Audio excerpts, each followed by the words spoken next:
Fast forward to 1991 and we have a scientist at Tufts University, Dr. Bill Evans, doing research showing the exact opposite of that. He's doing research on senior citizens is up to 90 years of age, showing that when muscle mass increases, when strength goes up, they have better cardiovascular health.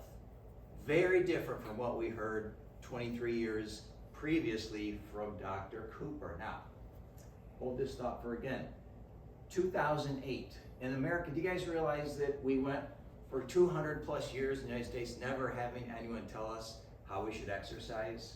That might actually be a good thing, but in 2008, the federal government publishes the first ever federal guidelines for exercise. If you're gonna exercise, here's how it should look. Those guidelines said that all adults should be strength training. We're not talking about bodybuilding, we're not talking about powerlifting, we're not talking about physique competitions. We're saying if you want to be well in 2008, the largest health agency on the planet is saying all adults should be strength training. Now this was very different from anything we've ever heard prior to that time.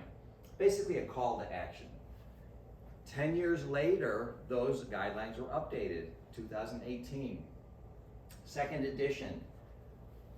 They expanded the recommendations to include adults up to the age of 99, and they said teenagers can strength train too.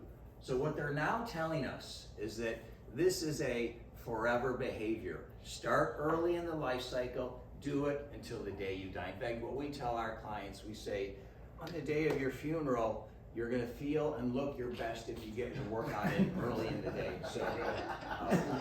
So this is strikingly different from anything we've ever heard before. Now, finally, the most conservative scientific group in the world, the American Heart Association, if you know anything about the AHA, they don't change recommendations unless the sky is falling. They need a mountain's worth of science to back up what they're gonna publish in some of their